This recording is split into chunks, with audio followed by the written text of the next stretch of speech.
Beyond the headlines. This is World Insight. Hello and welcome to World Insight with me, Tian Wei. Thousands of investigation files on the activities of American financier Jeffrey Epstein have been made public in recent weeks. That's 7 years after Epstein's death, while serving a jail sentence as a convicted sex offender in the year 2019. The released travelogues, recordings, and emails seem to paint a detailed picture of a ring trafficking minors. They involve prominent figures and names in U.S. business, politics, including former British royalty as well. On the latest development of the Epstein case, let's loop in our panelists. In Tampa, Florida, Jim Rossi, former Assistant United States Attorney from the Department of Justice. In Sydney, John Keane, Professor of Politics with the University of Sydney. In Beijing, Rong Ying, Senior Research Fellow from China Institute of International Studies. Thank you so much for all of you joining us. Mr. Rossi, how much do we know about exactly what Epstein did? Now, we know 2008, 2019, these two different timings in terms of trying to describe the crimes he has committed. But now we see a lot of mysteries and controversies. How much do we know about the crimes he did throughout his life? Well, I think what you see with the production of the documents, the 50% that they have produced, and they still haven't produced 50% more. What you see is over many years and 2 decades, Jeffrey Epstein had a scheme with Ghislaine Maxwell and others to traffic in young females under 16, some as young as 13, and they would exploit and use and terrorize these young girls into performing certain acts on adult men. And that was a scheme that started way back in the 90s and continued up until probably 2019. And then he was charged by the federal court in the U.S. Attorney's Office in New York City. So what evidence do we have? We have the disclosure of the documents that there was a lot of communications with these unnamed men. And there was a lot of communication between Ghislaine Maxwell and some of the females that were involved in this conspiracy. So that's the evidence. How much a fine line should we draw between conspiracies, suspicions, and fact-based, evidence-based conclusions at this moment? Based on the production of documents to date, videos, emails, and other documents, we have a lot of suspicions, as you say, speculation. As a former prosecutor, to bring a case of conspiracy against any of the individuals who may be involved that have not been released, you need a lot more evidence today to charge anybody. The second thing I want to point out is a lot of the activity is very old. It's over 5 years old, 10 years old, 20 years old. And in the federal system in the United States, you can't charge somebody based on an old crime unless it's murder or something like that. But for sex trafficking, if you go beyond 5 years, you can't bring any charges. But to answer your question, based on what is produced, we have a lot of suspicions, we have a lot of speculation, but we don't yet have hardcore evidence, solid evidence to bring charges. On the other hand, we have already seen the courts have ordered the release of additional grand jury materials and transcripts, including the cases involving Epstein in earlier cases, as we mentioned, 2008, 2019. Meanwhile, we also see that the court has ordered his longtime associate to testify, and yet the latter has refused at this moment so far. So how much the difficulties and challenges as a result are we seeing, Mr. Keane, in the investigation of Epstein's related crimes. We are just talking about this individual first before we go to others who have been, in one way or another, associated with him throughout the years. Mr. Keene. The difficulty is to piece together particular documents, and we are aware that there are already restrictions on what can be released, heavily redacted names, for example, which I hope the American Congress begins to name the names of men whose names have been redacted. We know as well that the names of survivors, for example, of the sex trafficking crimes, are not fully available. There are restrictions on national security. Any material on harm to children, for example, is also prohibited. But it does seem to me what is also important is to try to make a kind of comprehensive sense of what all of these documents, only 50% of which we have, many of them heavily redacted. What do these documents tell us about politics in the United States? And if I may, very briefly, I would like to say that what's presented is something like a picture of an Epstein ruling class. It's a shocking phrase. It's a group of moneyed and very powerful people who network very closely. It is a bipartisan matter. It's not a question of Republicans versus Democrats. There are diplomats, there are professors. This is a jet set whose pheromones, so to say, are activated by knowing the whereabouts of various people. It is a rootless group. It wants edge. The moneyed want to know what the intellects are saying, and the intellects need, of course, money. They have their disagreements as a group. They are nihilists in the sense that they're not at all moral. You know, Kenneth Starr, who was the great prosecutor of Bill Clinton, turns out to be actually an ally of Jeffrey Epstein. And so it goes on. What happens legally next will be shaped by the political meaning and the ethical meaning of this entangled large group of principally men who are corrupt to the bones. This is the point. And one could say that this is what happens after 40 years of what has been called neoliberalism. When you privatize, marketize everything, where the rich get richer and the poor get poorer, this class came out on top. And it's not a very pretty picture. We see also other complexities, because right now we see the DOJ and also the US Congress on documents, whether to release or not, what to release, names or not, what is the nature of the whole thing, investigation, have very different views. How do you see the relations between the two at this moment being played out in terms of impacting the nature of investigation and the capabilities of investigation about Epstein, this person himself, and what he exactly did? Right now, you have two entities that are fighting each other.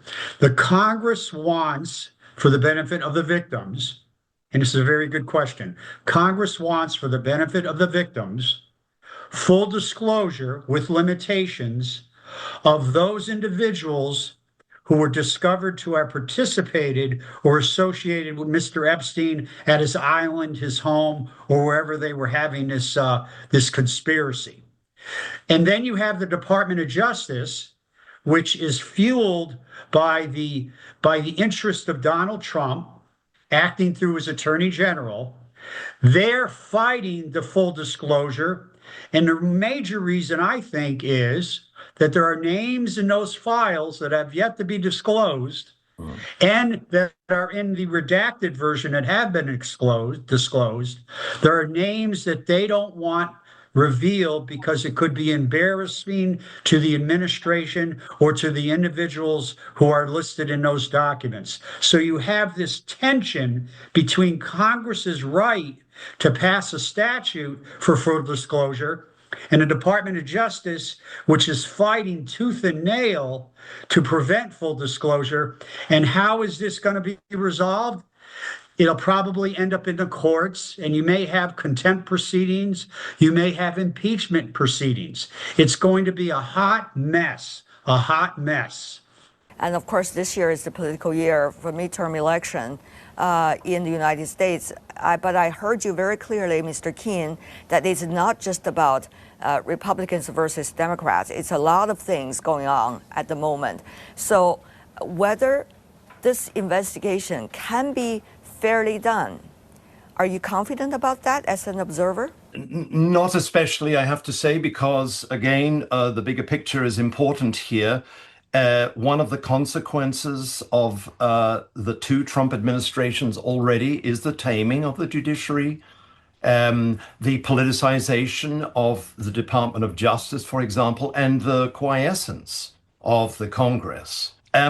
One question that has been on my mind for some time is why Trump, initially prevaricating in the release of these documents, actually supported their partial release. And I think that, he's a very clever political animal. It's what the Germans would call a wooden duck strategy. You allow up to several million documents to be put out there and to be widely discussed and globally discussed. It takes the heat off him, and it helps him in his strategy of what I call weaponized nonsense. Trump says many things that don't make sense, and this is part of a broader strategy. So politically, how this will pan out in the midterm elections is unclear, or so it seems to me.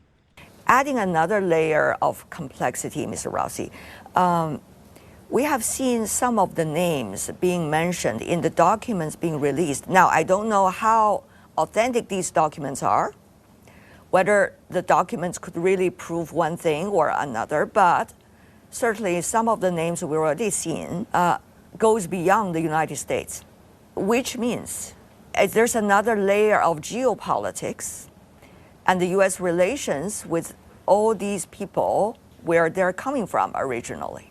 How do you see this layer adding up to the overall myth, controversy, conspiracies, rhetorics, political fights, and even geopolitical fights? I think there are a lot of individuals in many countries throughout the world, England, you name it.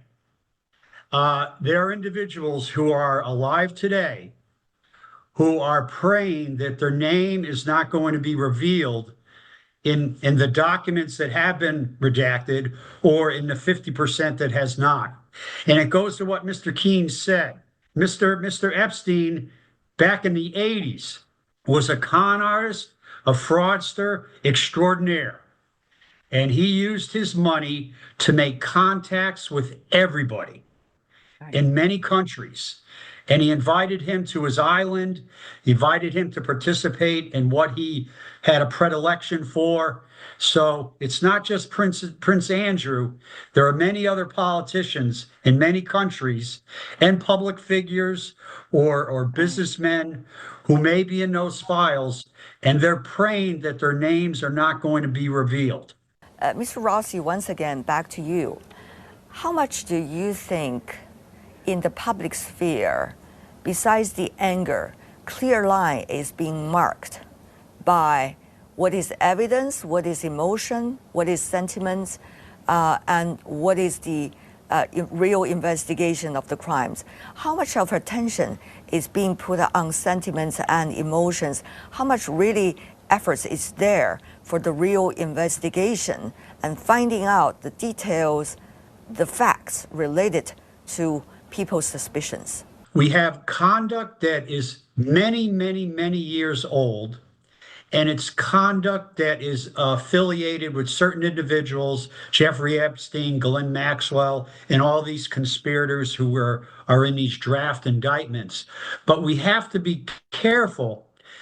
The law in the United States imposes a statute of limitations. You have to bring charges within a certain time. If I rob a bank today in the United States, I have to be charged in 5 years. If I commit drug trafficking, if I sell drugs, I have to be charged within 5 years. So there are a lot of crimes that have been committed possibly in this whole affair, but they may be too old to charge. What do the victims want? They want political leaders to reveal conduct that should have been investigated and charged years ago. That's their main goal here, is to just have the public realize that these victims, their voices were not heard. Their voices were ignored. They're entreaties to the police and law enforcement. They were discounted. They just want to be heard. They know that the charges may be too old, but they want the public to know this should never happen again. We should never allow or condone a Jeffrey Epstein type person to do what he did. That's the goal of the victims, in my view. Now, Mr. Keene, knowing what we know today so far, how much do you think, since you talk about journalism a lot, that journalism is also responsible for letting the public trying to identify the most important stories among all? How much do you think journalism and others in the society should help the public to realize this? And of course, as a result, putting pressure on the justice system and also the political system to react to the problems. What we're witnessing, it seems to me, is a whole episode of revelations, thanks to both official platforms, but also social media platforms that do investigate.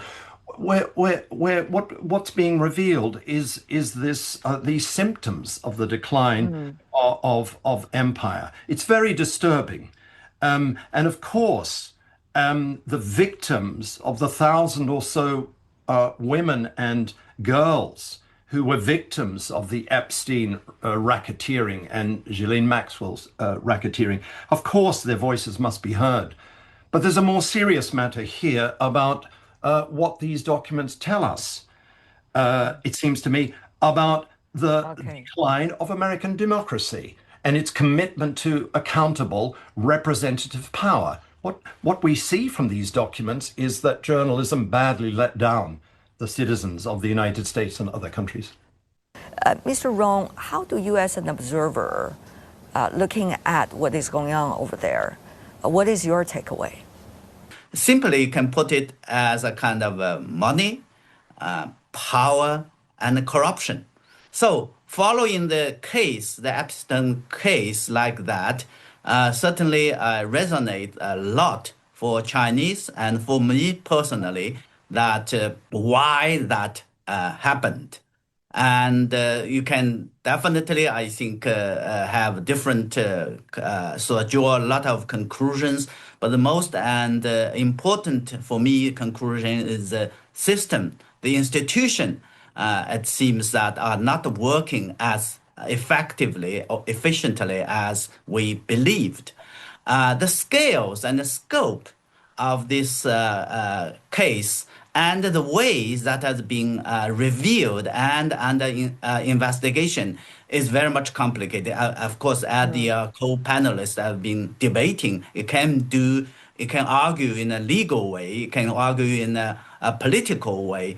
But for me, is of course, it's very much related to the sort of the debate or the tension, how the tension between the legal argument and the political argument is going to be worked out. And so far, I think I'm not a kind of a conspiracy buyer, but I would be very much interested to see that what would be coming out. This last the point is that I'm very much dismayed and disturbed by the facts, by the evidence that have been revealed. So this is really, I Right. think, more than a kind of a case of scandal. It's really a touch upon the root causes of the system: legal, political, moral, and social. Yeah, I guess Mr. Rong is one of those very typical observers from outside the United States looking at what is going on, the difficulties of investigation, the difficulties of revealing the information, the protection of those who are, the victims in the already known crimes. And the politics involved here, how do all of these wave together? What have we known so far about what needs to be changed or improved or altered in the system, so to speak? I worked for the U.S. Department of Justice for almost 30 years. I worked under 10 attorney generals. The president appoints the attorney general with the blessing of the Senate.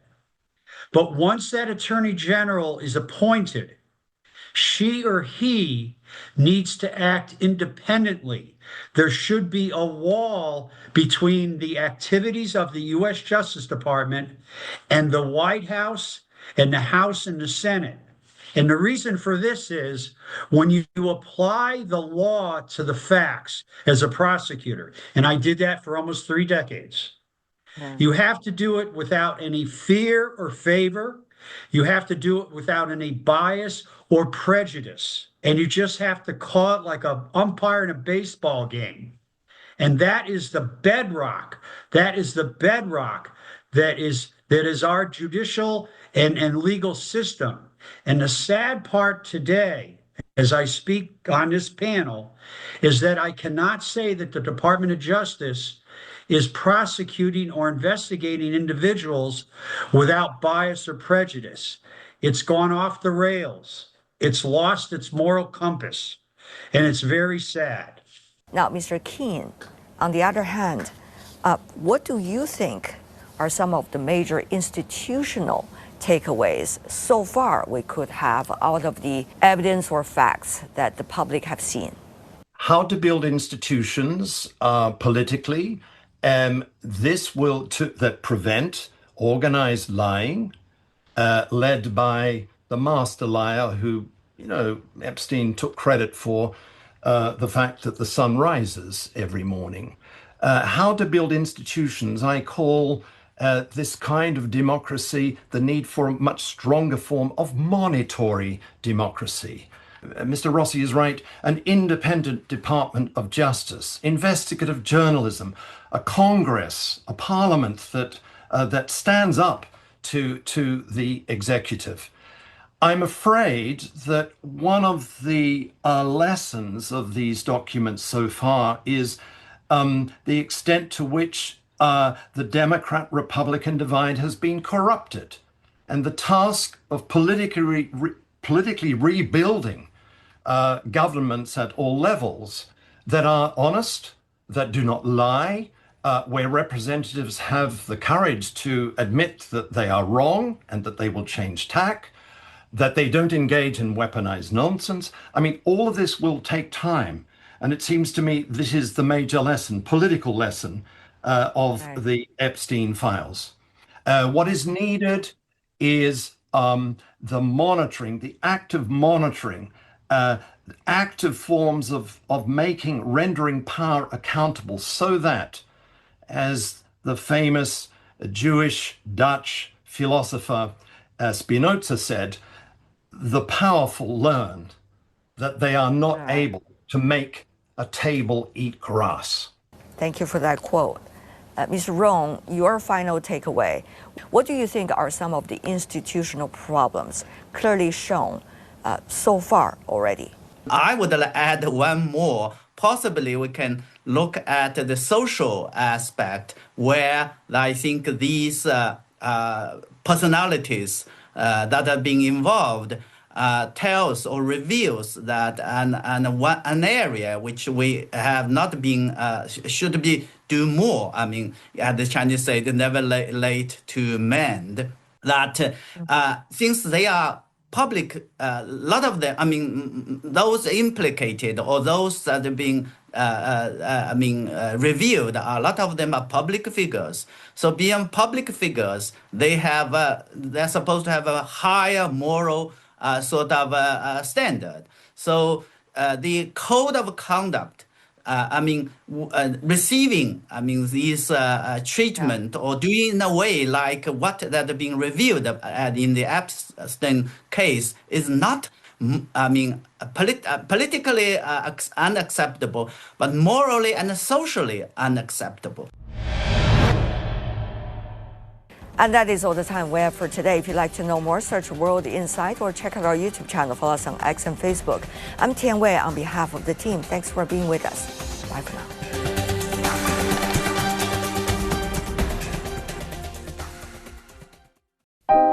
The Yellow River Mosaic is a 12-part series of multimedia stories featuring the people who live by the river and share a close bond with it.